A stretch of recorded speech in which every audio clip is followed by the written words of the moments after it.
Hello friends and welcome to Parks Crafty Creations. I'm your host Brian Parks. If you've been sewing for a while, you've probably heard the term serger, and maybe you're considering purchasing one for your sewing studio. But what exactly does a serger do? And do you really need one if you already have a sewing machine? Today, we're diving into all of that. What a serger is, what it's used for, and why you might want one in your toolkit. Let's break it all down.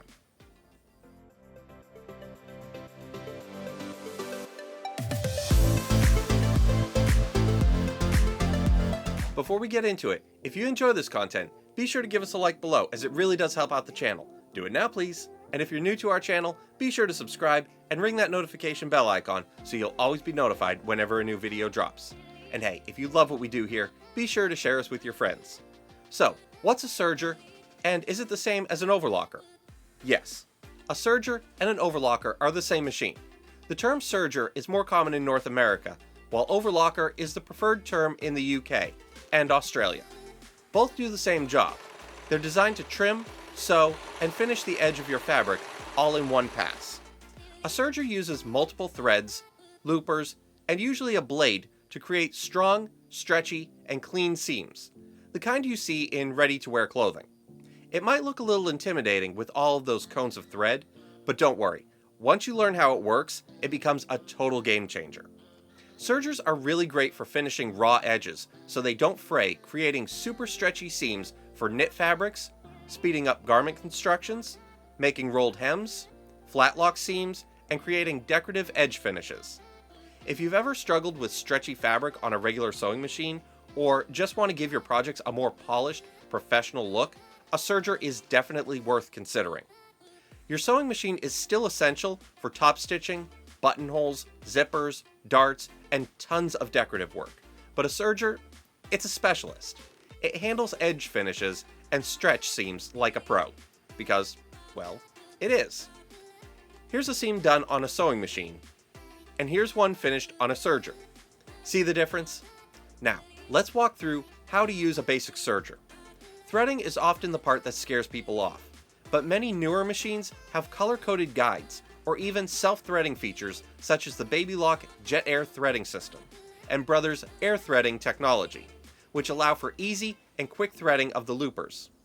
Janome and Pfaff also have their own versions of this feature, and if you have the budget for it, it's definitely a feature worth looking into. But they do come at a significant cost to the wallet. My serger is probably one of the least expensive on the market, and as such, lacks a lot of the bells and whistles found on higher-end models. But the core process for threading and using them remain fundamentally the same. Now, with all of that out of the way, let's take a look at the basic threading process for a serger. We'll start with the loopers. A looper is a thread guide that creates the looped and interlocked stitches along the fabric's edge. The upper looper works with the needle threads to create the top portion of the stitch. The lower looper forms the Y-shaped stitch on the underside of the seam. Some sergers will also have a subsidiary looper that helps with two-thread overlock stitches, like blanket stitches, by guiding the lower looper thread. On my serger, the two dials on the right control the loopers, while the two on the left are for the needles. The threading order, whether you start with the upper looper or the lower looper, can vary slightly depending on your machine, so it's best to consult your manual for the correct sequence. We'll begin by threading the left looper. Just like with a regular sewing machine, make sure to lift the presser foot before threading.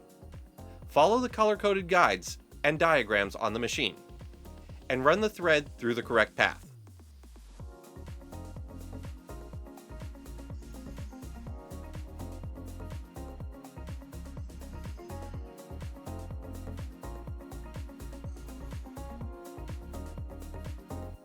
We'll then repeat the process for the right looper.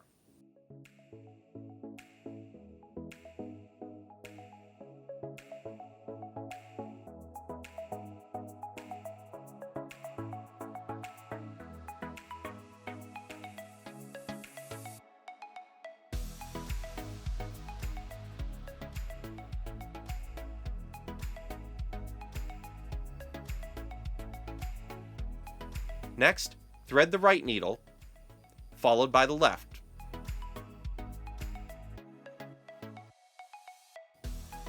Once all threads are in place, close up the machine, hold the thread tails, and run a few test stitches. If you see a nice even chain of stitches like the one shown here, you're good to go. You may also need to balance the tension of your serger. To do this, adjust one dial at a time, using a scrap of the same fabric as your project. Start with your lower looper, and check if the loops are meeting the fabric's edge. If the lower looper thread is pulling the upper looper thread to the wrong side of the fabric, loosen the lower looper tension. However, if your upper looper thread is being pulled to the wrong side, tighten the lower looper tension. If the upper looper thread is too loose, it will appear on both sides of the fabric. Tighten the upper looper tension to correct this. If it's too tight, the stitch might appear bowed or pulled towards the front. Once the loopers are balanced, we'll move on to the needle tensions. If the fabric puckers or bunches up, the needle tension is likely too tight. Loosen the needle tension to resolve this. If you see loops on the underside of the fabric, the needle tension is too loose, and you'll need to tighten the needle tension to eliminate the loops. Always test your stitching on a scrap piece of fabric before starting your actual project. Let's take a look at some of the other basic functions your serger may have. Your serger may also have a number of dials, and of course, each one performs a different critical function, such as the ability to disengage your blade so you can stitch the edge of your fabric without cutting it. This is perfect for making rolled hems. The differential feed adjuster allows you to adjust how your feed dogs move your fabric depending on your fabric's stretch. You can also adjust the width of your stitch if you prefer a wide or a narrow stitch. Of course, these are just the very basic functions of a serger, and there's a wide variety of functions you can unlock the more you get familiar with your machine, such as gathering fabric, making blind hem stitches, and creating rolled hems, all while creating clean, finished edges. We'll visit these functions in a future video on advanced serger tricks and techniques. So, is a serger worth it? If you're getting into garment sewing, working with knits, or just want to level up your projects, a serger can totally be worth the investment. You don't need one to start sewing, but it's an amazing tool to grow into. Think of it as your sewing machine's superpower sidekick.